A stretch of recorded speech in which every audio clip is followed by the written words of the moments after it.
we can see sometimes some people are walking on the other side of the streets or the roads without even checking if there are any cars coming or passing. So to be aware and to be in presence can also save you from a lot of troubles and accidents even, except that it can save a lot of hurting others. It can stop hurting others. Yes, Andrew, would you like to elaborate more? Yeah, I suppose it's fundamental to always be aware of what you're thinking. I was just reading in Swamiji's text that everything starts with the thoughts and your thought patterns. So if you're not aware of what you're thinking, then it's very difficult for you to maintain the pure foundation that you need for your meditation practice. If you're not aware of even your basic mental state. Yes, for example, there is a saying that listen to what you have to say before you say. Like, take a look what you want to say to filter it. And also it is very helpful when we speak to somebody to listen and to be aware of the speaking, and also to be aware of the lips and the movements of the body while the body is expressing itself. So in reality, it is a very nice spiritual practice, whatever the body-mind complex performs, to be under the full observation of awareness itself.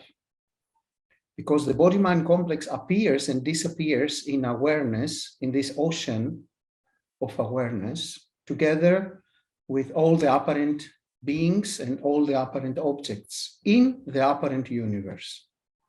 So we have awareness as an infinite substratum, which is modulating to infinite apparent beings, infinite apparent objects, and the infinite apparent universes.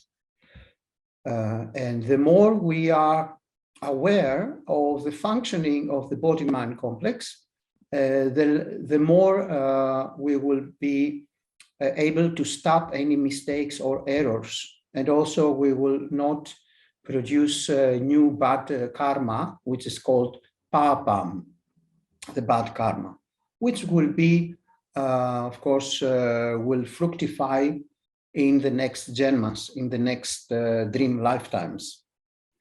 And also, while the prarabdha karma is exhausting itself, the current karma is exhausting itself, the destiny, we will be able to be detached. We will have vairagyam, detachment, dispassion. So the benefits are many, and especially for the process of self-realization. Presence is number one priority of spiritual practice, sadhana, 24/7, if possible.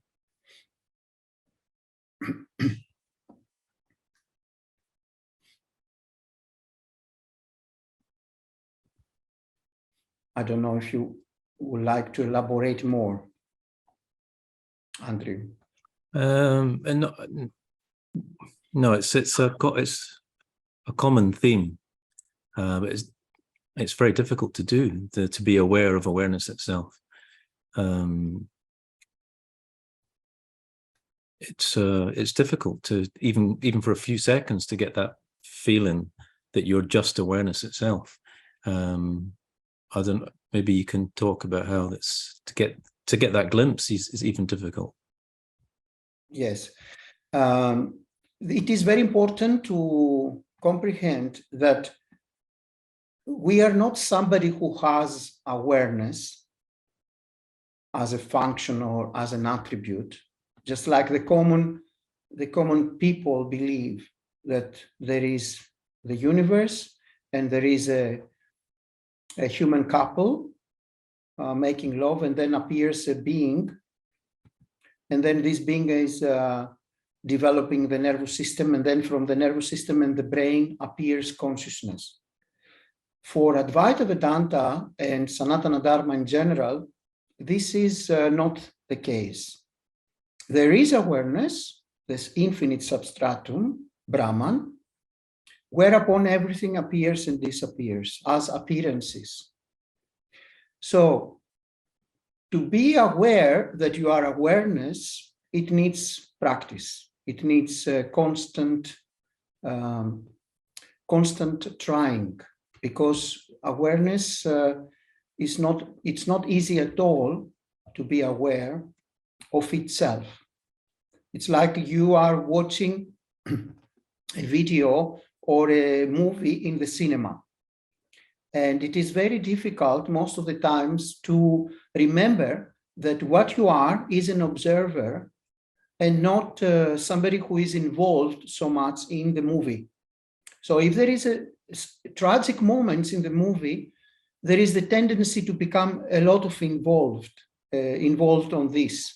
And the same if it is a comedy or action. It is the same with all the modulations in the apparent universes. Whatever appears and disappears creates a veiling for awareness to become aware of itself. So it needs constant practice until the body-mind complex and Citta-Bhasa, the reflected consciousness, has gaining this momentum of this awareness to be aware of itself, not to have any pause, not to have any stopping, breaking. So the more you do it, the more you try to become aware that you are awareness, the more it develops itself, the more it creates a momentum. And that momentum will continue escalating more and more. So it may be difficult, let's say, in the next 1 month, if you try it, but after 3 months, if you really try to keep this awareness aware of itself, it will escalate more and more and more and more. So gradually it will become easier and easier. And this will gain this domino effect. Whatever the body-mind complex performs, whether walking, eating, discussing with apparent others, working, whatever, this momentum will cover the entire day. But of course, in the beginning, when somebody hears about that, it becomes really not something easy. But upon practicing it, upon trying to keep this awareness aware of itself, it really becomes very powerful. And one day, it will appear one day where this effort, so-called effort in inverted commas, of course, will not be needed, because this awareness of being aware of itself will become like second nature, will become a permanent status. And this is what we call self-realization or liberation or enlightenment or moksha. It is none other than that, this permanent recognition and conviction that what I am is this infinite awareness, and everything appears and disappears in me, this substratum that I am. And then you can allow the body-mind complex to exhaust its prarabdha karma, but all the rest people, apparent people, will say for you that you should be a jnani, you should be a self-realized one, an enlightened one, someone who got real liberation. But you will never believe that you are somebody who became an enlightened one, a jnani, or a self-liberated one. You will always have this permanent conviction and recognition that what I am and what I was and what there is only is that. Brahman awareness. I don't know if you like more elaboration on this.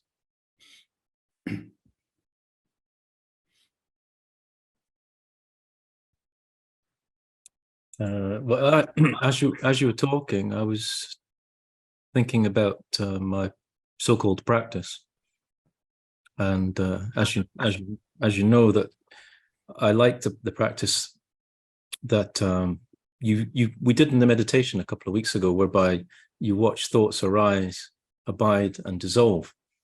Now, say you do that for some time, and then you start to experience the gaps between the thoughts.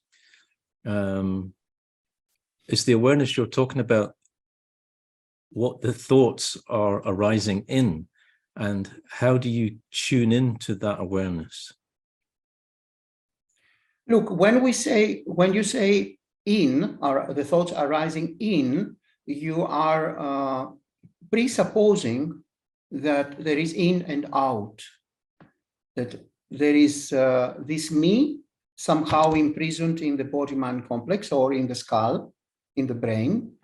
And inside this space, so-called space, is the arising of the apparent thoughts. But the thoughts do not appear and disappear in the skull. Where do the thoughts appear and disappear? They do appear and disappear in this infinite substratum of consciousness. And you are this consciousness. So anytime thoughts do appear and disappear, they do appear and disappear in yourself. But yourself is not a body-mind complex, a person, or an individual entity, as it seems so. So the moment they do arise, you should be aware of the substratum and not focusing so much on the thoughts themselves. It's like you are watching the sky, and instead of focusing in the clouds that they are passing by, you are focusing and become one with the sky. Let's speak as a symbol like that. So, or we can use the example of the ocean and the waves. Instead of believing that you are a wave which has thoughts in itself, contained in itself as a wave, as an individual entity wave, you should see that you are not the wave, you are the ocean, and inside that ocean, they do appear waves, like modulations on yourself. But all these modulations on yourself, infinite substratum of the ocean of consciousness awareness, are not something else, and they do not have also inherent existence as themselves. They are just modulations of you, consciousness awareness. So the more you are able to recognize that and practice on that, the more you will be free from any attachment to the thoughts. And upon having this detachment on the thinking process, self-liberation also will come. Enlightenment also will appear, or moksha.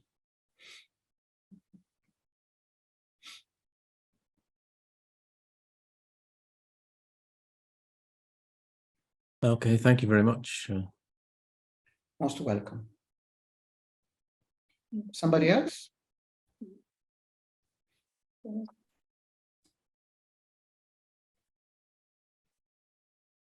So if there are no any thoughts, I see Malini wants to ask something. Yes, Malini, please. It's not a question. I had a request. I was wondering if it will be possible for Andrew to share the text that we are reading for everyone's benefit, so everyone can still look at the view the text that's being read. Yes, but the text is already announced that everybody can download it from Arsa Vinas platform. It is already there in Arsa Vinas's platform under the category of Swami Paramarthananda books, and it is called Introduction to Advaita Vedanta, based on TATTVA BODHA. So everybody can go there in this platform and download it. Yes, thank you.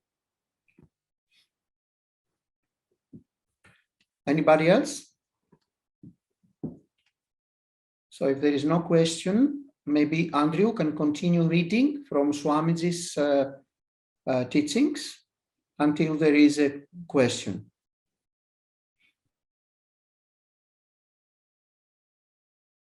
Yes, whenever anybody has a question, just stop me. So we're continuing from the first chapter, page 10. Then comes the third human goal, which is known as Dharma Purushartha. Dharma Purushartha. And what do you mean by Dharma Purushartha? Dharma Purushartha can be defined as an invisible form of wealth. It is an invisible form of wealth, which we generally translate in English as good luck or good fortune. So that person was very lucky. That person has good fortune. I was lucky, I was fortunate, etc. When you use the word luck or fortune, it is not something that you see, but it seems to contribute to your well-being, either in the form of providing artha or in the form of providing karma. It seems to be an invisible form of wealth, contributing to your well-being. That is why in Sanskrit it is called adrishtam. No doubt, I'm just skipping the Sanskrit bits. It is all invisible form of wealth which contributes. Now, this Dharma can be acquired by appropriate means, and we are not going to discuss that now. The means I am not going to discuss, but it can be acquired by appropriate means. And since Dharma or adrishtam or good luck is something, it is achievable through appropriate method. Dharma also becomes a human goal. It is translated as punyam. Dharma, punyam, adrishtam, good luck, good fortune. These are all synonyms. And this Dharma contributes to our well-being in twofold ways. One is Dharma contributes to our well-being in this very life itself by providing artha and karma. Therefore, Dharma is very, very useful in this life because it also contributes to my well-being. In addition to my own effort, Dharma also contributes. Then the second benefit of Dharma is it also contributes in our next birth. It also contributes to our next birth, especially in the initial stages of life. If you study any birth, our own human birth, you will find that our initial 2 years are certainly not under our control. In fact, my initial 2 years happened to me, not after consulting with me, but I find they have happened to me. What type of parents I find myself with. I may think I would never have been happier if only my parents were a little bit different. But I was never asked for a choice. I find I've got such parents. And sometimes I've got only one parent. Sometimes the child is an orphan. The child is helpless with regard to parentage, with regard to environment, with regard to upbringing, whether it is a doted child or beaten child. So I find even though I am a human being, my initial stages of life are certainly not under my control. Then it is under whose control? It is supposed to be determined by Dharma. The Dharma that I acquire now will not only help me in this Janma, my Dharma will help me in the initial few years of my next Janma too, also. In what way? By providing good parentage, good environment, good food, good clothing, good shelter, good values, everything good in the next Janma. It is also contributed by what? This Dharma.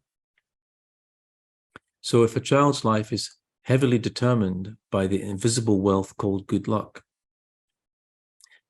so a child's life is heavily determined by the invisible wealth called good luck. You call it good luck, we call it Dharma. And not only that, the initial few years of human life is so important that they can even determine the future adult life. Psychologists are discovering this more and more. They're saying that many of my emotional conditions during my adulthood is heavily determined by my childhood. My childhood heavily determines my physical health, my emotional health, even my intellectual health.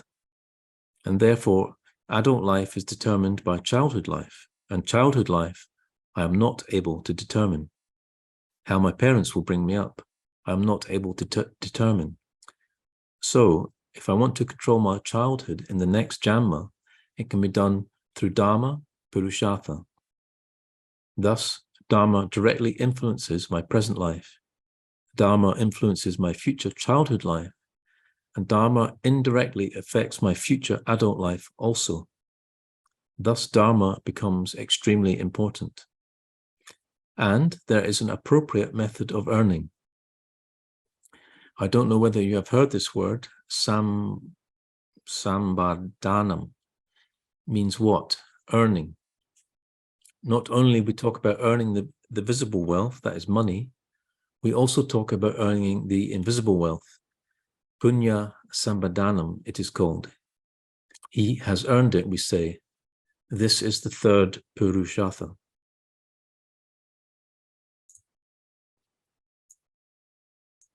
Anybody want to ask a question?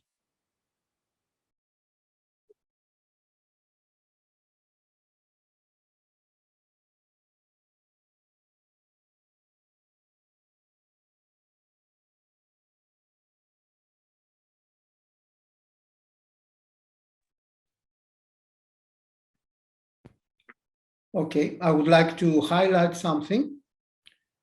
When we speak about Dharma, it is this which is adding the happiness flavor to whatever we have in Artha and Kama.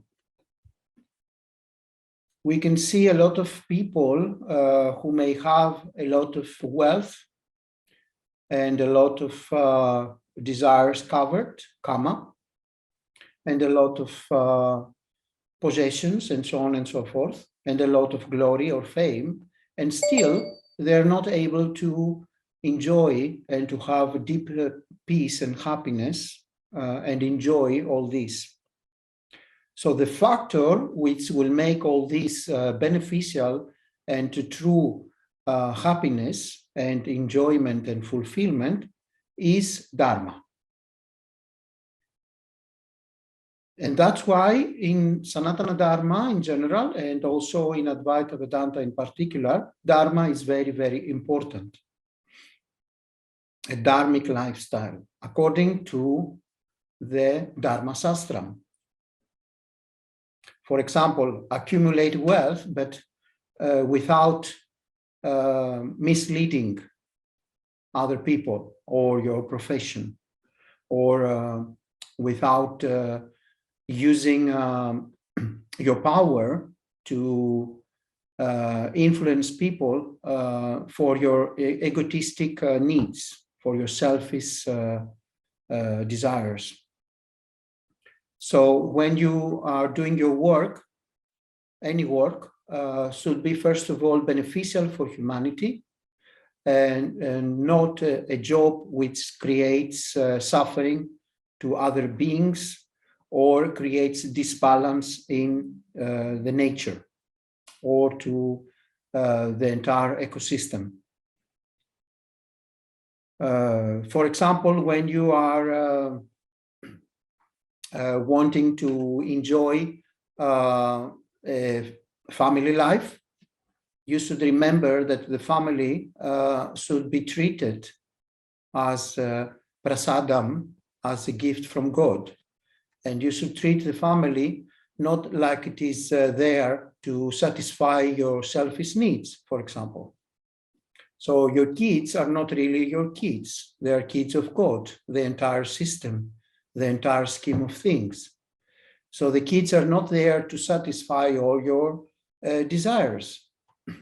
If your desire, for example, are your kids to become doctors, in order for you to be happy, then that is not a dharmic idea or concept. So the kids, the children, will have to exhaust their own prarabdha karma. And the same with your husband or your wife. They both, either wife or husband, have his or her own prarabdha karma, destiny. And they are not there, again, to satisfy all your selfish needs. And so on and so forth. If you have a career, this career should be benevolent, not only for yourself, but also for the entire scheme of things, for the entire nature, for the entire society. And that's why we have so much importance on the laws of Dharma, on the Dharma Sastram. For example, when you are leading a profession which is using bad products, and you sell bad products in order to have a good profit, and you are not interested for the well-being of other human beings, then you create what we call papam, very bad karma, which will fructify in the next lifetimes. And you will have to pay for that. You will have to have suffering for that. And so on and so forth. So artha and kama are okay to pursue, but only through the very important filter of dharma. And then, of course, we have dharma, artha, kama, and last, moksha. The first priority and the unique reason for existence is self-knowledge. It is not to satisfy your selfish needs, your egotistic desires. It is to know yourself, to know what you are. When you say I, what is this I? What is this self that you are speaking about yourself? What means that? Is it the body? Is it the mind? Is it the person? Is it the ego? What is that when you speak about I, myself? What is yourself really? What means that? So, and the greatest gift that you can give to humanity is, of course, your own self-realization. Because then you will be able to enjoy a beautiful life, a harmonious life, fulfilled life, and at the same time lead others to self-realization.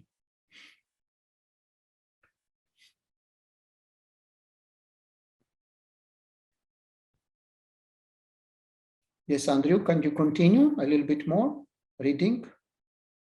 Can I just say something from what you just said? Yeah, this the question, who am I, what am I?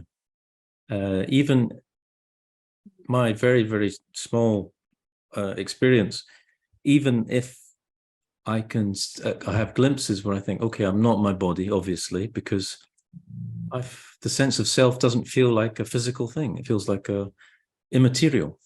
And I say my body, I clearly think that I am a separate possessor. So when I think I'm not my body, I'm not my thoughts, because I can observe them. And I feel that, again, it's something that I'm the subject and the thoughts are the object. But still, even when I clearly see and even when I clearly see I'm not this person, the person is just a concept. It's just an idea. I must be doing something wrong, because there's still such a strong lingering sense of an individual, even when you spot all the things, the body, the mind, the thoughts that are meant to be you, and you think, oh, that's not me. There's somehow a strong sense of self. Is it because I'm not tuning into the sky enough? And exactly, you believe you are a wave in the ocean instead of seeing that you are the water itself, the entire ocean. So it is not easy. It is not easy at all to bypass the self-belief system that you are a body-mind complex, a person, or an individual identity. It is very, very difficult because for millions, trillions of lifetimes, there is this false belief that I am a person, I'm an individual entity. So it is not easy at all. That's why we need all the factors according to the scriptures. We need a guru, we need a spiritual path, a legitimate holy lineage, scriptural study, sadhana, spiritual practice.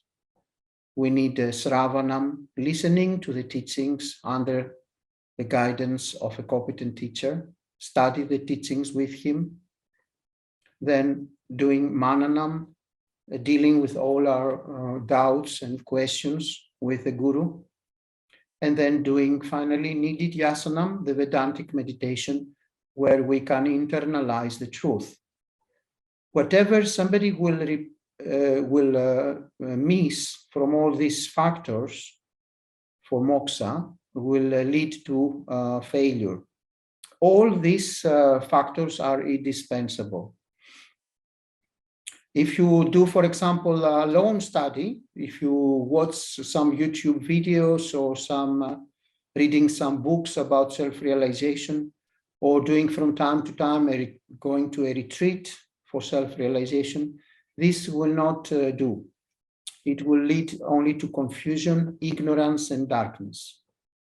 So all the time, those who realized the truth, who became self-realized, enlightened, or a jnani, they had followed all these prerequisites. There is no other way. But of course, it is very, very difficult. And that's why everybody should use all these factors as are described in the scriptures. The individual identity is only a thought. It is only a vritti, aham vritti. The thought, I am the body-mind complex. The thought, I am somebody, an individual identity. It's only a cloud in the sky of consciousness. Only a thought which appears and disappears. Even every night in the deep sleep without dreams, this false idea that I am a human or a body-mind complex or a unique individual identity is completely not there. Every night in the deep sleep without dreams, the entire apparent universe, all the apparent beings and all the apparent objects and all these ideas about you being a person do not exist and are just disappearing in the deep sleep without dreams. Still, there is something there, in inverted commas, of course, something, which is aware of the blankness, of the non-appearing of the thinking process, of this complete non-activity, something is aware of that, and something is registering this non-activity, this blankness. And you may stand up in the morning and say to yourself, it was beautiful. I slept like a log of wood. Nothing was there. I enjoyed a very deep sleep. It was blankness. So something, in inverted commas, was aware and was registering this deep sleep, this blankness. This is Karana Sariram, the causal body, which is, of course, appears due to the infinite substratum of awareness. And we'll see these bodies later on, more detailed, in more details. Sukshma Sarira and all this, Karana Sariram. All this we will see later on. Because people believe that sometimes in some other paths, they even believe that they are the pranic body or the subtle body called Sukshma Sariram, or even Karana Sariram, the causal body. But all these, the wisdom of the Upanishads, Vedanta, and Adi Sankaracharya in particular, explaining very well in details what is the truth. We are not none of these bodies. These bodies are anatma, not atma. But later on, we will go into more details on this.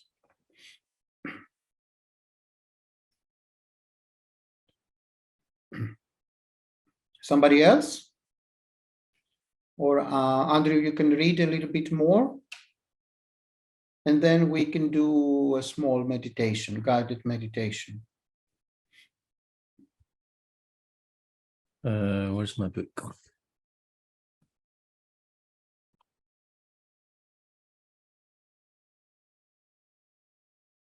Artha, Karma, Dharma, or otherwise called Dharma, Artha, Karma. Dharma means powerful, subtle form of wealth. We enumerate it first. So Dharma, Artha, Karma. And these three human goals have got many things in common. And since these three human goals have got many things in common, put together, they are known as Preya. Preya is one word which means Dharma plus Artha plus Karma. Sometimes it is called Moga. I will use the word Preya. Therefore, remember, Preya stands for all the human goals, either in the form of Dharma or Artha or Karma. Anything that you acquire is called Preya. Deliberately, legitimately, with planning, whatever you acquire is Preya. Now the question is, what is the fourth Purushartha or fourth human goal? The fourth human goal is called Moksha, otherwise called Mukti, otherwise called Shreya. Shreya I'll miss out that Sanskrit section. What do you mean by Moksha? Moksha can be translated as freedom. Moksha is freedom. Freedom from what? Is it political freedom? Is it economic freedom? It is an internal freedom, inner freedom. Freedom from what? Freedom from slavery with regard to prayer. Freedom from slavery with regard to prayer. Dharma, Artha, Karma, or all other accomplishment. In what way am I a slave of Dharma, Artha, Karma, or anything in the world? Any object in the world or person in the world enslaves me in two ways. One is, an object can enslave me by its very absence in my life. When that particular object or person is not there for me, if I feel a vacuum, if I feel an emptiness, if I feel worthless, then that object is capable of enslaving me because I am all the time obsessed with it. Obsession. And another person says, wife, nobody comes to marry me So spouse binds you by her or his absence, and another person says, child, abhava. Therefore, a thing can bind me by its absence, by creating emptiness, enslaves me, and what happens? I miss him, I lack company, I lack friends, I lack money, and lack is one form of slavery. Otherwise, objects can bind me by their presence also. Swamiji, my problem is not with absence of spouse. Don't take it seriously. It is his presence that is the problem. That's the problem. Therefore, children, not absence, but their presence is the problem. Money, their absence is not a problem, but their presence is the problem. Therefore, things bind me by their presence, by creating a burden, strain, and by absence creates a vacuum. Presence creates strain and tension. So some objects create problems by their absence. Some objects create problems by their presence. Some create by both presence and absence. Problem. Anything, money, poverty is also problem. Richness is also problem. Go to ashram to gain peace of mind. One because of poverty and another because of prosperity. This slavery with regard to prayers or external goals is a bondage. Freedom from this slavery, otherwise called self-mastery. I am no more a dasa, I am a Swami. That is an external Swami. An external Swami may also be a slave. He may be saying, ashramam, don't ask me, Swamiji, I don't get this, but a lot of Sanskrit here, it doesn't make sense to me, so.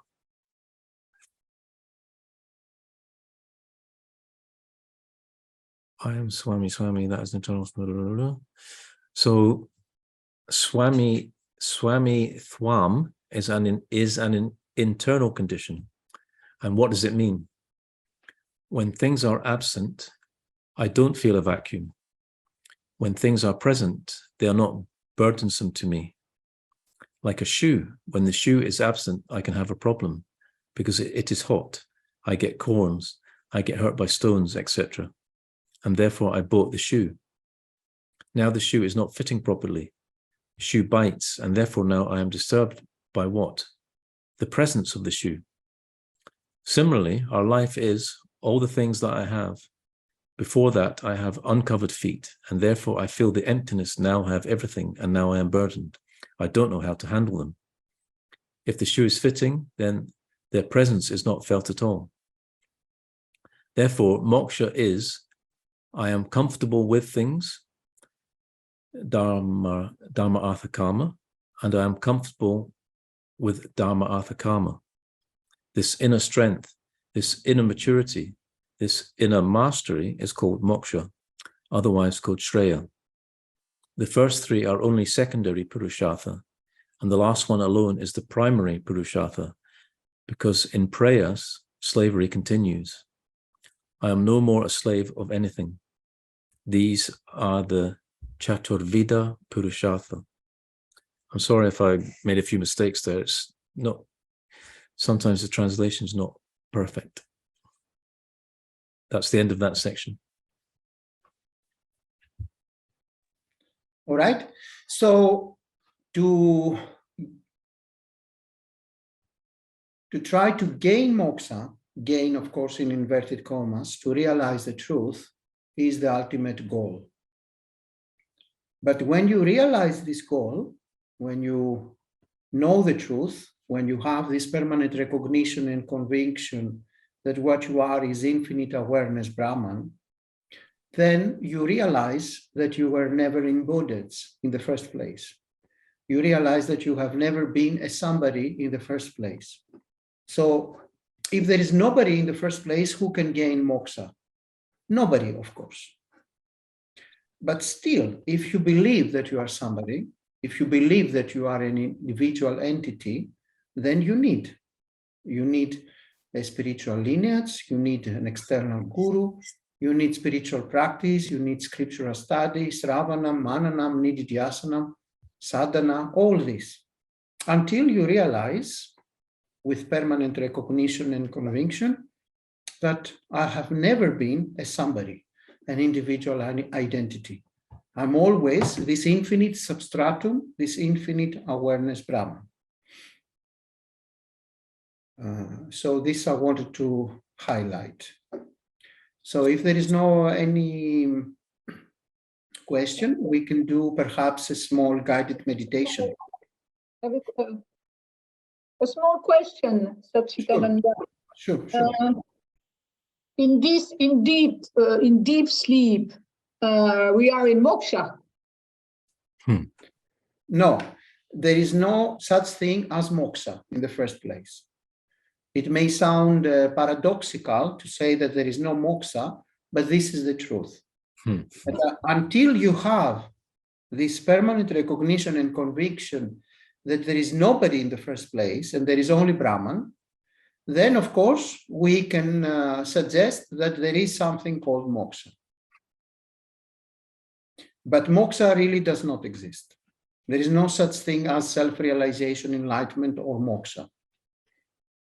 I'm sorry to say that, but that is the truth. But since you believe that you are somebody, an individual identity, then I can take you by the hand by hand, and accept that you believe you are somebody, and gradually guide you until the end, where you can see that in the first place, there is no somebody, there is no individual identity. And secondly, you are Nitya Mukta. You are eternally self-realized one because you are Brahman. There is only Brahman. There is only awareness consciousness. So seemingly, the scriptures admit your need of a spiritual path and your need for attaining moksha. But there is no such thing. There is no attaining moksha. There is no moksha. Why? Because there is no bondage in the first place. But in such introductory course, we can remain in the idea of moksha. We can remain on that concept. But in the deep sleep without dreams, there is no such thing as moksha. There is only karana sariram. There is only blankness, and there is only non-activity. There is no movements of thoughts. There are no vrittis. And that's why there is seemingly more peace, but not that this is moksha. Moksha, in general, we can call, as Swamiji mentioned previously, the non-slavery, the bypassing of the false belief system that I am an individual identity and that I need to gain enlightenment or moksha or self-realization. But our scriptures are talking that there is only Nitya Mukta. And what you are is always Nitya Mukta, eternally self-realized. But you cannot see it right now. If you cannot see it, then somebody needs to help you. And this is the apparent external guru, which is again your own self as consciousness awareness. Taking the shape of an external guru, taking the shape of a spiritual lineage, taking the shape of Shravanam, Mananam, Nididhyasanam, Sadhana, scriptural study. But all these are just concepts. Eternally, you are Brahman. There is only Brahman. Only that. So who to gain moksha? But if it is too heavy, now we can remain in the concept of moksha. And gradually we can go on the truth, but step by step, baby steps. Okay. Thank you. Welcome.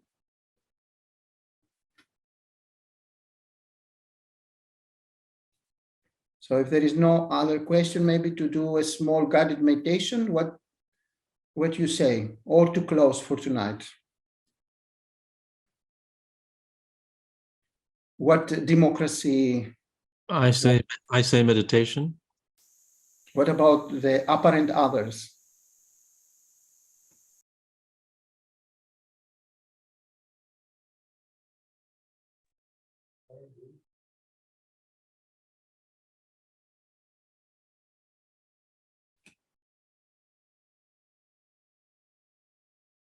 Okay, let's do a small one, a small guided meditation. And whoever feels that he needs to go, he can of course go. So take a comfortable position, posture, close your eyes.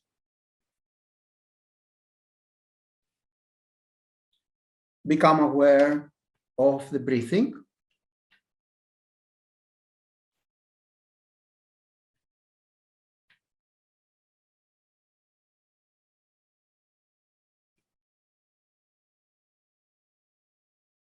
Become aware mostly of the pause between every inhalation and exhalation.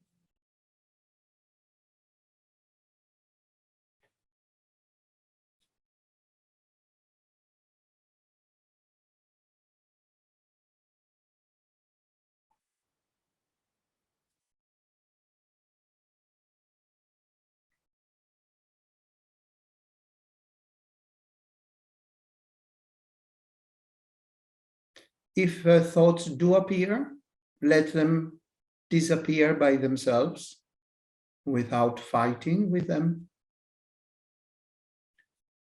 without rejecting them.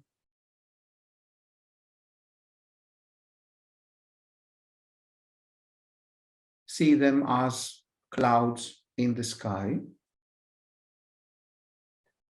that they just covering just for a little bit the sun, and then just go by.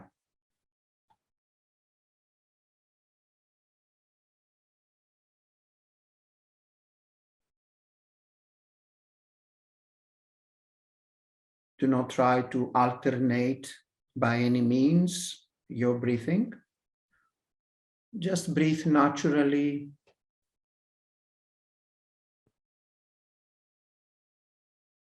But become aware of its inhalation and exhalation, and give extra focus. Become extra aware of the pause between the next inhalation or after exhalation.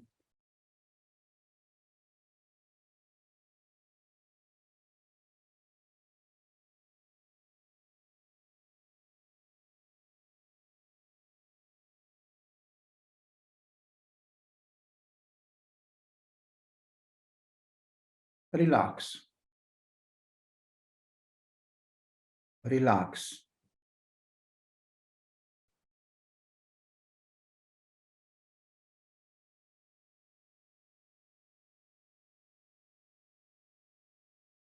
There is no need to control anything at all. Just relax.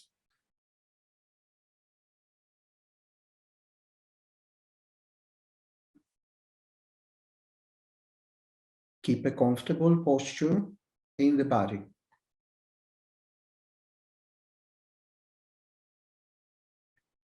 If it is possible, just try to keep your spine erect, but without any tension at all.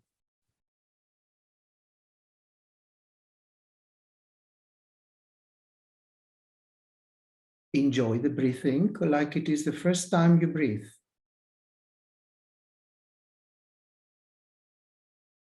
Become curious how it is to breathe, how it is to inhale or to exhale.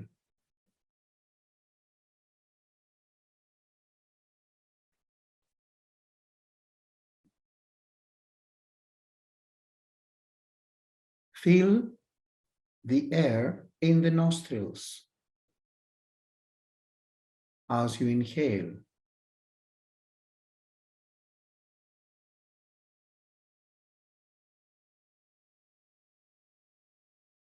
As you exhale, feel like you are expanding towards all directions infinitely.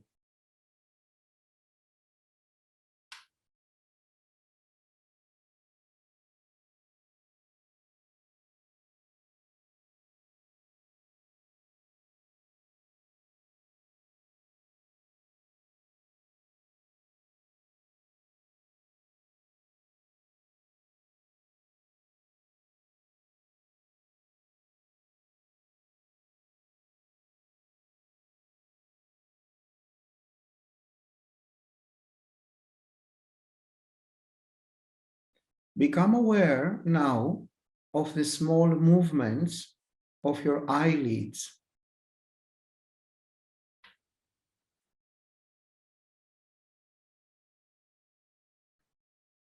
Do not become aware anymore of the breathing.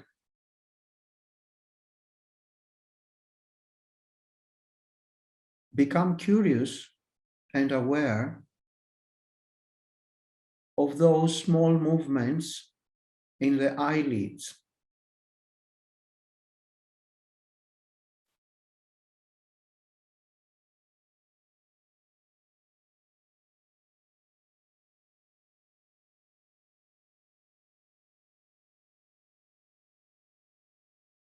Become aware of the sounds, possible sounds around.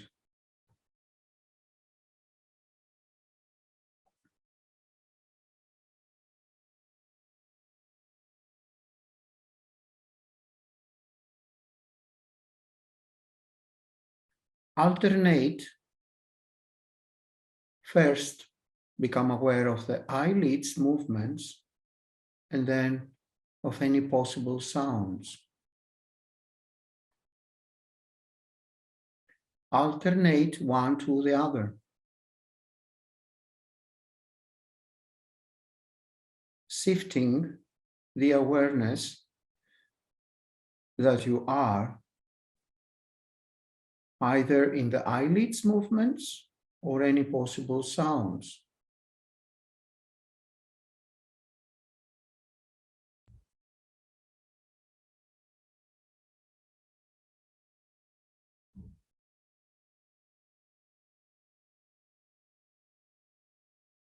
Now try to locate, if it is possible, this awareness principle.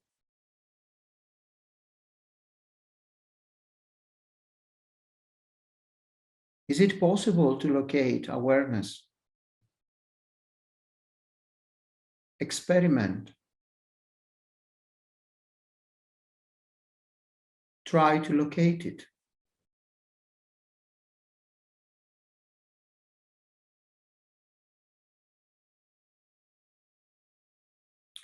Is the awareness imprisoned in the skull that you call my head or my body?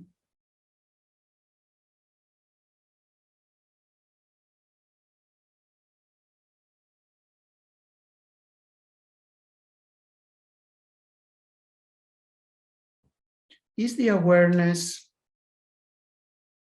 somewhere?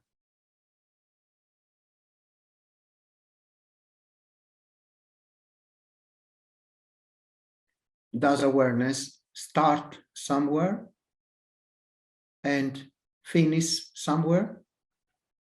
Stopping somewhere?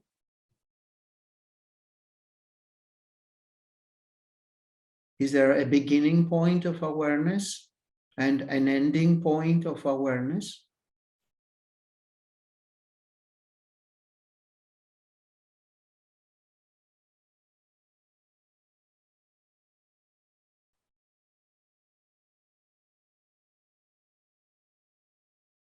Does awareness changing or remains always the same?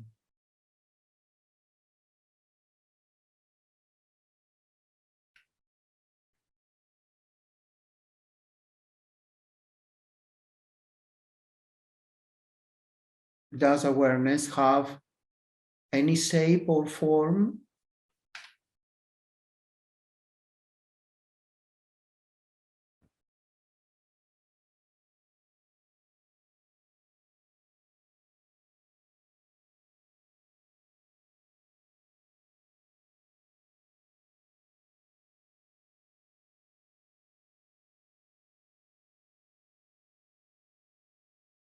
Does awareness have a name? The name, for example, of the body-mind complex or the person?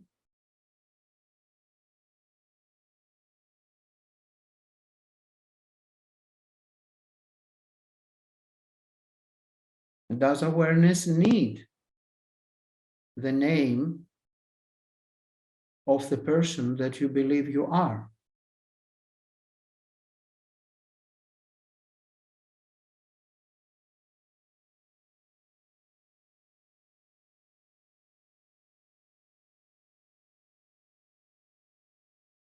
Does awareness have a gender? Or does awareness have the attribute of a human being? Does it have any attributes at all?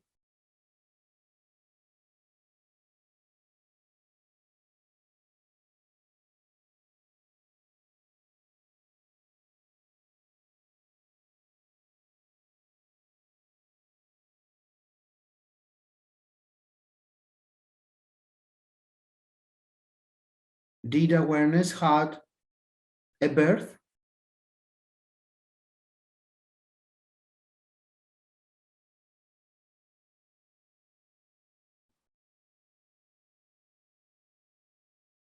If there is an automatic response, it had the birth, then what was aware of that birth?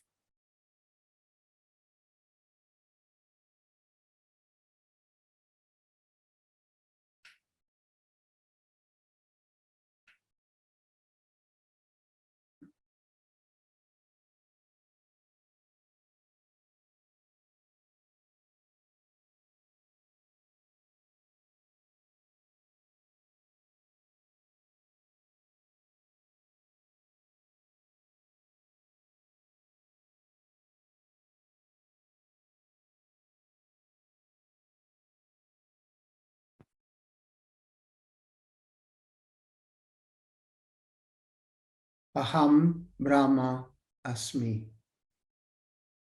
Aham Brahman Asmi. Aham Brahman Asmi. Aham Brahmasmi. I am Brahman. Brahman I am. I am awareness. I am that.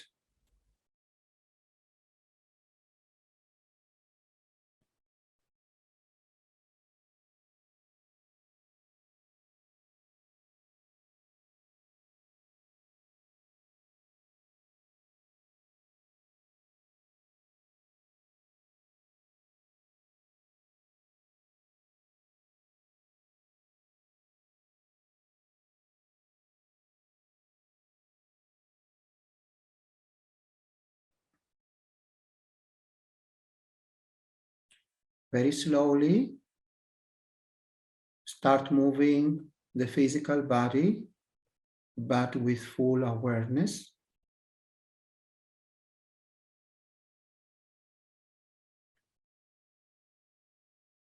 Become aware of the body as a moving field of awareness, or a space-like field of awareness.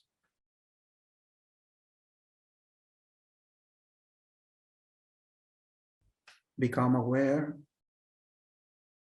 that awareness And the space-like field of the body is also awareness itself.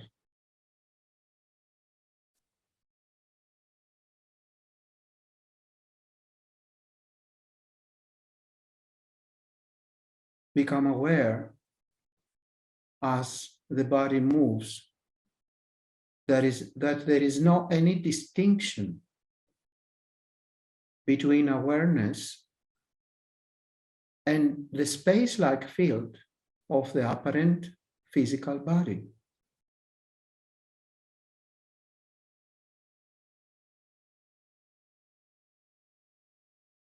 Keep the eyes closed, as it is easier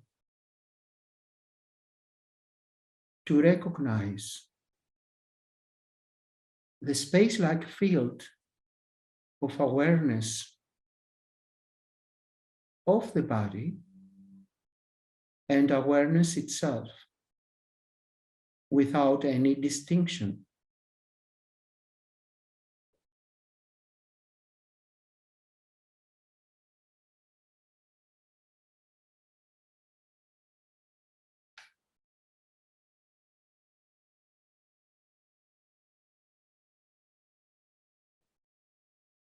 Now slowly open the eyes, staring in front, recognizing that awareness cannot be imprisoned in the skull or in the physical body.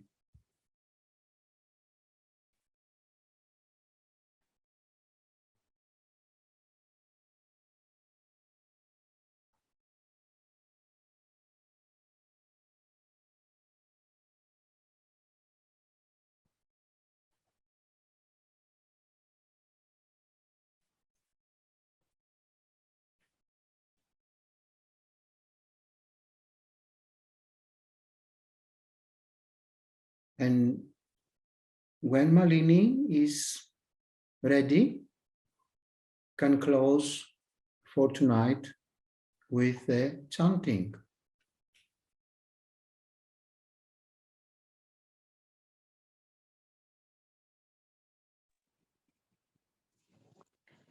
Sarve bhavantu sukhinah, sarve santu niramayah, sarve bhadrani pashyantu, kashchid dukkha bhar bhavet.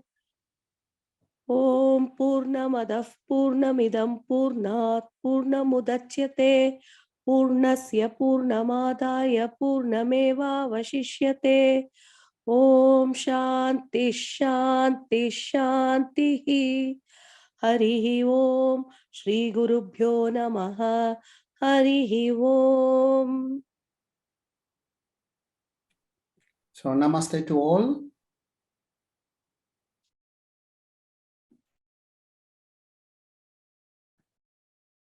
Namaste. See you next week. Yes.